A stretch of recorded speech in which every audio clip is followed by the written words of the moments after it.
गणेशाय नमः। स्वस्ति श्री वेदपुरुषाय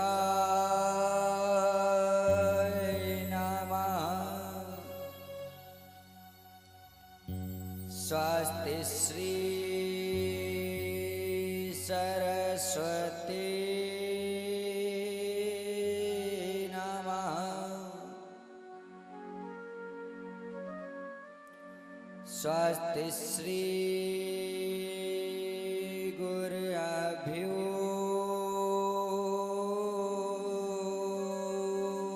नमः। वक्रतुंड महाकाय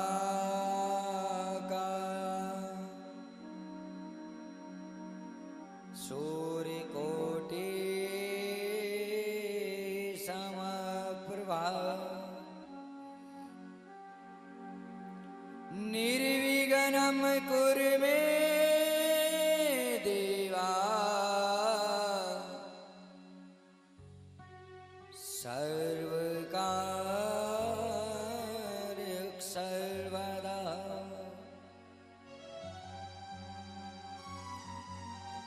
राधा मेरी स्वामिनी। मैं राधे जी को दास। जन्म जन्म मोहे दीजियो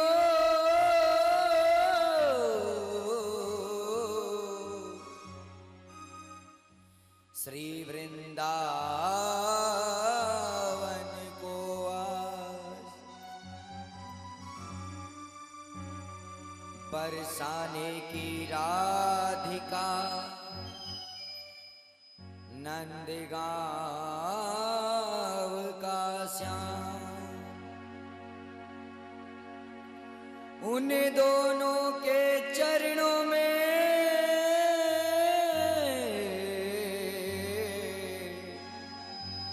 मेरा कोटि कोटि प्रणाम।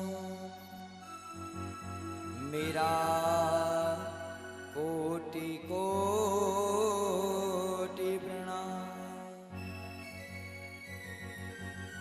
राधा राधा रटत ही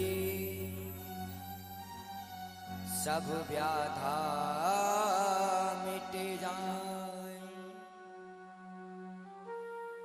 वरिये मेरी राधा को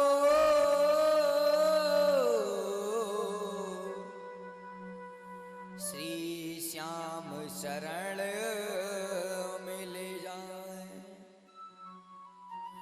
बोलो बांके बिहारी लाल की। बोलो परीक्षित जी महाराज की जय हो। सुखदेव जी महाराज की जय हो।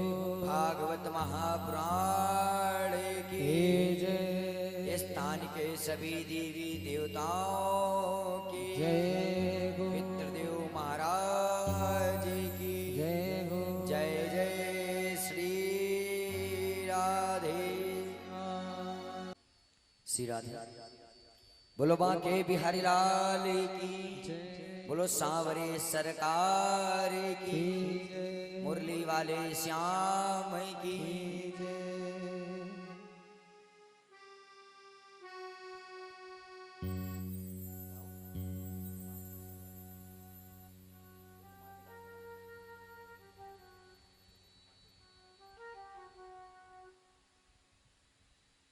श्री राधे। कल कथा का प्रथम दिवस था। प्रथम दिवस में आप लोगों को कथा में मैंने श्रवण कराया ज्ञान भक्ति वैराग्य और अजामिल इत्यादि के रूप से अगर देखा जाए तो प्रथम दिवस में ज्ञान भक्ति वैराग्य और आत्मदेव जी महाराज और गोकर्ण जी का अपने गांव में आगमन हुआ था। आज बड़ा सुंदर प्रसंग है। जिस प्रसंग में आज राजा परीक्षित का जन्म होगा, अमर कथा भगवान शंकर माता पार्वती को सुनाएंगे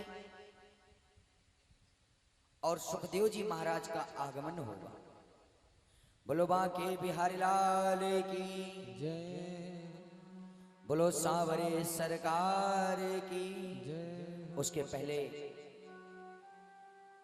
अपने मन तथा वाणी को हम पवित्र करेंगे, क्योंकि हरि नाम सत्संग में हमारा मन तभी लगेगा जब हमारी कर्म इंद्रियां और ज्ञान इंद्रियां पवित्र होंगी। स्नान करने से हमारा शरीर पवित्र होता है, भजन करने से हमारा मन शुद्ध होता है, मतलब पवित्र होता है, और दान करने से हमारा धन पवित्र होता है। तो तीनों में से अब हम सत्संग में बैठे हुए हैं, और जब सत्संग में बैठे हैं तो मन को भी पवित्र करना है और तन को भी पवित्र करना है, और जिस स्थान पर बैठे हैं उस स्थान को भी पवित्र करना है।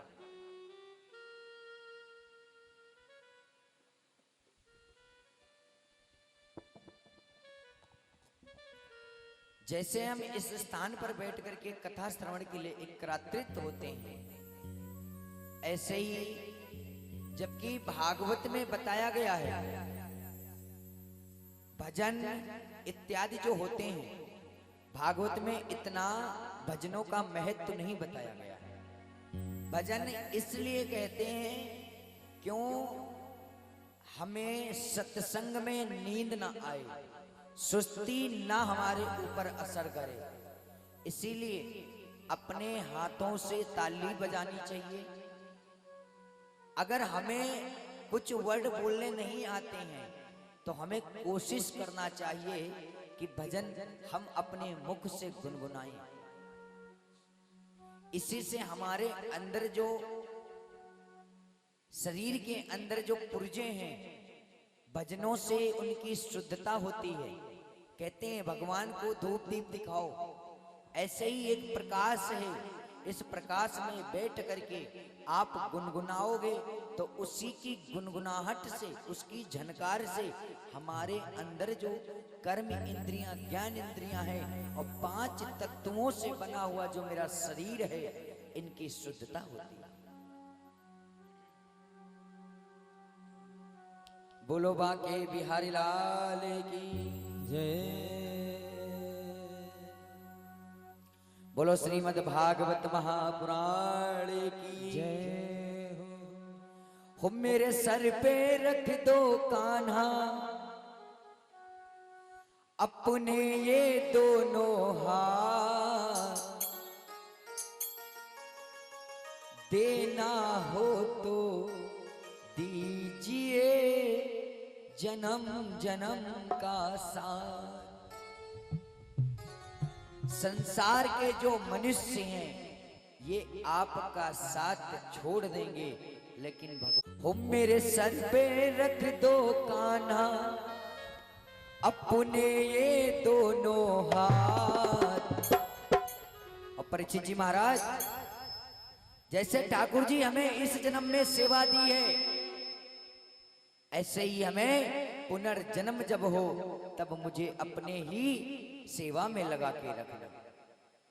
हो मेरे सर पे रख दो कान्हा अपने ये दोनों हाथ, देना हो तो दीजिए जन्म जन्म का साथ। देना हो तो दीजिए जन्म जन्म का साथ। देना हो तो दीजिए जन्म जन्म का साथ। देना हो तो दीजिए जन्म जन्म का साथ। मेरे सर पे रख दो कान्हा, मेरे सर पर रख दो कान्हा, मेरे सर पर रख दो कान्हा, हो मेरे सर पर रख दो कान्हा अपने ये दोनों हाथ।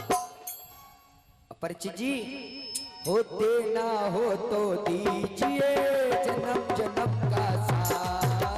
देना हो तो दीजिए जन्म जन्म का साथ। देना हो तो दीजिए जन्म जन्म का साथ। अरे देना हो तो दीजिए जन्म जन्म का साथ। जय हो।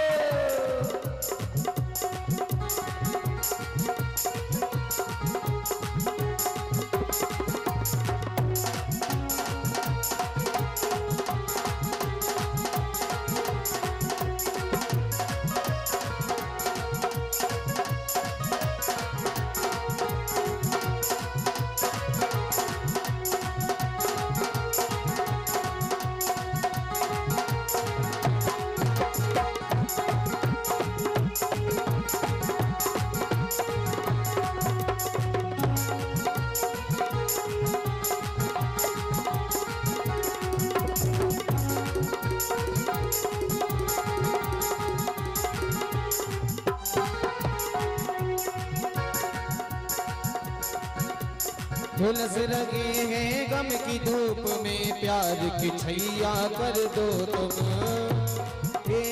गम की धूप में प्यार की छैया कर दो तुम।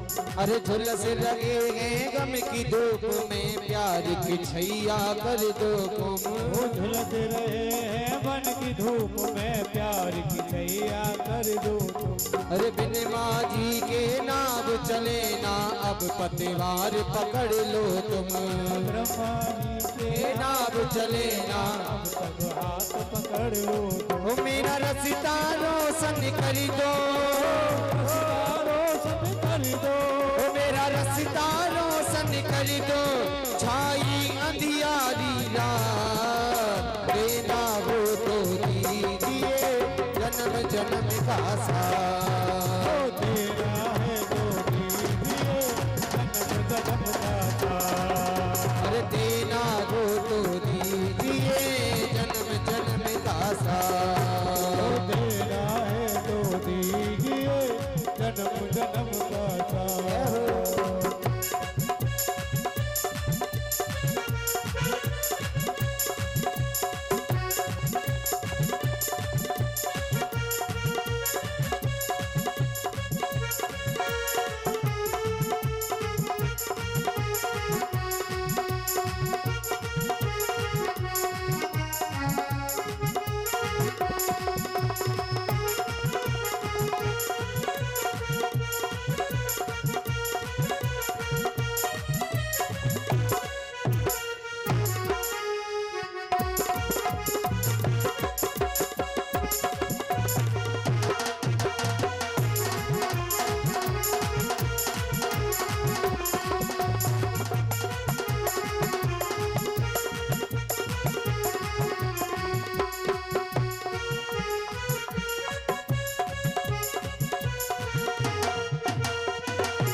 और परीक्षित जी महाराज, हम ठाकुर जी से क्या कहते हैं? इसी जन्म में सेवा देकर बहुत बड़ा उपकार किया। अरे इसी जन्म में सेवा देकर बहुत बड़ा उपकार किया। इसी जन्म में सेवा देकर बहुत बड़ा उपकार किया। इसी जन्म में सेवा देकर बहुत बड़ा उपकार किया। हमने तुझको मान लिया तो कान्हा है मेरा पिया। हमने तुझको मान लिया तो कान्हा है मेरा पिया। हमने तुझको मान लिया कान्हा है मेरा पिया। अरे हमने तुझको मान लिया कान्हा है मेरा पिया। हम साथ रहे जन्मों तक, हम साथ लगे जन्मों तक। हम साथ रहे जन्मों तक, हम साथ लगे जन्मों तक। बस होती रहे मुलाकात। और ठाकुर जी से क्या कहेंगे कि ठाकुर जी इस जन्म में मुझे सेवा दे करके बहुत बड़ा एहसान किया है। हम साथ रहे जन्मों तक, हम साथ रहे जन्मों तक, हम साथ रहे जन्मों तक, बस होती रहे मुलाकात। देना हो तो दीजिए जन्म जन्म का साथ, देना हो तो दीजिए जन्म जन्म का साथ, देना हो तो दीजिए जन्म जन्म का साथ। अरे देना हो तो दीजिए जन्म जन्म का साथ, देना हो तो दीजिए जन्म जन्म का साथ, देना हो तो दीजिए जन्म जन्म का साथ, देना हो तो दीजिए जन्म जन्म का साथ, अरे देना हो तो दीजिए जन्म जन्म का। बोलवा के बिहारी लाल की जय।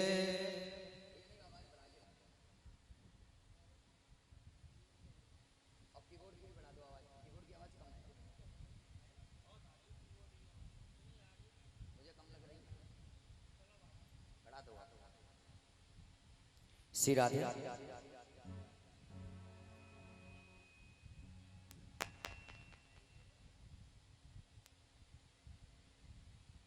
श्री राधे। परिचय जी महाराज, कल प्रसंग कहाँ चल रहा था? लेखराज नगर में। पंडाल में देखो, ठाकुर जी के भक्त भी बड़े अजीब होते हैं, और ये बात सच है। जो ठाकुर जी के भक्त होते हैं उनका मन और दिमाग कब बदल जाए कोई पता नहीं चलता है। अभी तक हम ये सोचते थे कि ठाकुर जी पार करेंगे, ठाकुर जी पार करेंगे, और ये बात सच है, पार वही करते हैं। क्योंकि ठाकुर जी जिस पे कृपा करते हैं तो खुल की करते हैं, वैसे कृपा वो करते नहीं हैं। और जिसके लिए वो एक बार खड़े हो जाएं उसके पीछे कभी हटते नहीं। कल तक हम कहते थे ये कथा सार्वजनिक हो रही, सबकी है, और कथा तो सबकी ही है, लेकिन ठाकुर जी ने ऐसा खेल रच दिया, कल ऐसा खेल रचा, अपने भक्तों के दिल में बस के दिमाग को ऐसा बदल दिया। और ठाकुर जी ने हमारे अंकल जी के दिमाग में पता नहीं क्या अपने प्रति प्रेम ला के रख दिया, और कह दिया महाराज जी मुझे अच्छा नहीं लगेगा आप किसी के द्वार पर रसीद या चंदा लेने जाओगे। और दूसरी बात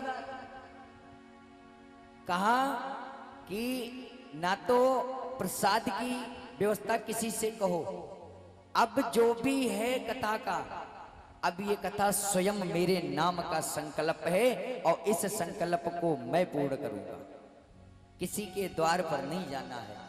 तो ये ठाकुर जी की लीलाएं हैं, ये ठाकुर जी की कृपा है, ये अवसर किसी को नहीं मिलता है। और पुरुषोत्तम मास चल रहा है, अधिक माह का जिसे बोलते हैं। दूसरी बात, हमारा कभी सामना नहीं था, कभी हमने सोचा भी नहीं था कि हम आकर के कथा कहेंगे, लेकिन कहते हैं जिसके प्रीत आदि होनी है होगी उसी के हाथों से वही कर। ये कथा पहले तो ठाकुर जी की कृपा हुई, कथा स्वयं इस दरबार में चल के आई। उसके बाद में भक्तों का मन बदला, भक्तों ने ऐसा ऐसा एक प्रत्येक बना दिया कि ठाकुर जी के लिए, कि ठाकुर जी जितनी हमसे सेवा हो जाए आपकी, मैं उतनी सेवा आपकी कर रहा हूं। तो ठाकुर जी के जो भक्त होते हैं बड़े निराले होते हैं, और जैसे ठाकुर जी के भक्त होते हैं ऐसे ही भगवान शंकर जी के भक्त होते हैं। पर भगवान शंकर जी के जो भक्त होते हैं थोड़ा क्रोधी टाइप के होते हैं, ध्यान देना। भगवान शंकर के भक्त क्रोधी होते हैं, और भगवान विष्णु के भक्त बहुत नॉर्मल होते हैं, कभी क्रोध नहीं आता उनको। और अगर एक बार क्रोध आ जाए तो उनको शांत कोई नहीं कर पाता। जब भगवान विष्णु ने नरसिंह का अवतार लिया था तो वो क्रोध देखने के लायक था, माता लक्ष्मी स्वयं डर गई थी कि ये मेरे पति हो ही नहीं सकते, मेरे पति इतने क्रोध नहीं करते। तो ये कृपा होती है ठाकुर जी की। और भागवत में लिखा है, जा पर कृपा राम की होई, ता पर कृपा करई सब कोई। जा पर कृपा राम की हो जाती है, समझ लो उस पर कृपा क्या इंसान क्या कोई भी हो, उसके ऊपर सबकी कृपा होती है।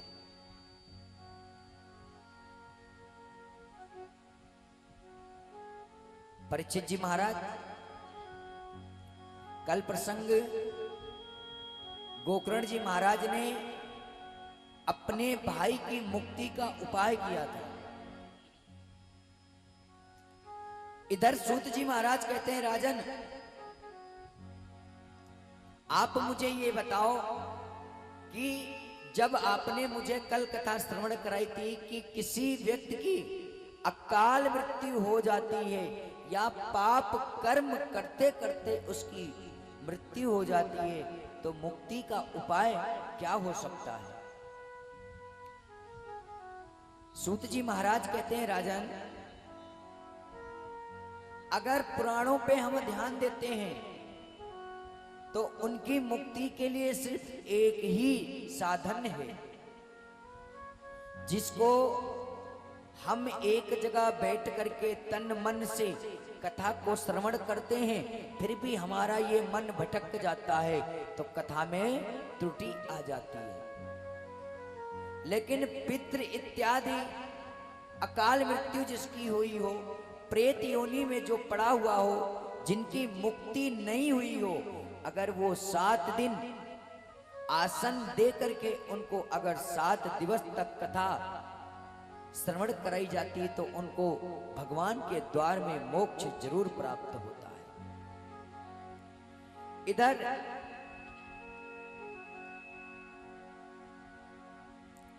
जब इधर सुखदेव जी महाराज का प्रत्येक रूप से देखा गया, ऐसे ही सूत जी महाराज ने सौनकादिक 88,000 ऋषियों को समझाया। कहने लगे, महाराज आप कथा की बात करते हो, कल आपको मैंने गोकर्ण उपाख्यान सुनाया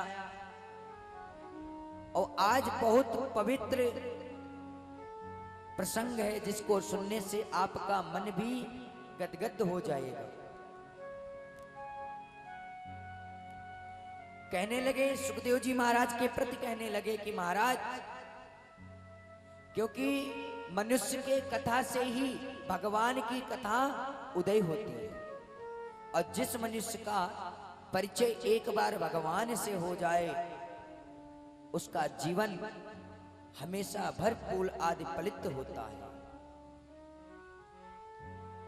और इधर गोकर्ण जी महाराज कहते हैं, राजन एक बात बता रहा हूं आपसे, कथा कहीं भी हो रही हो, पंडाल कितना भी सुंदर लगा हो, व्यास मंच कितना भी सुंदर लगा हो, लेकिन कथा में आने वाले 3 प्रकार के होते हैं।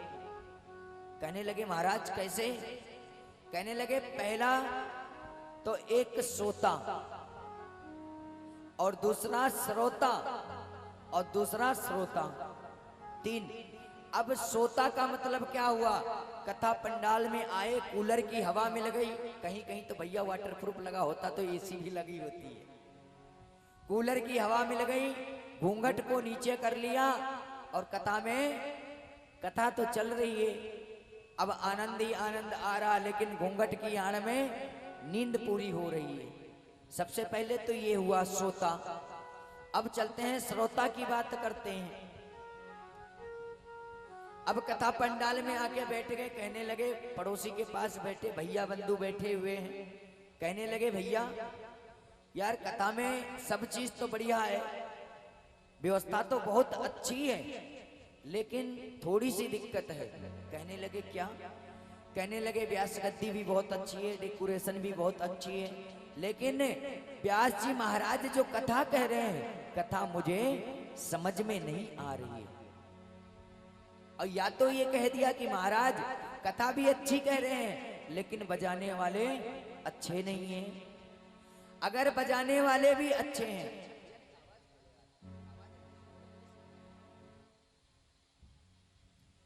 अगर बजाने वाले भी अच्छे हैं तो भैया सब चीज बढ़िया है, लेकिन कथा में जो प्रसंग होना चाहिए वो प्रसंग नहीं चल पा रहा है। आज जैसे ही श्रोता का कार्य पूरा हुआ, श्रोता क्या कहता है, कथा में आके उसने 50 जगह की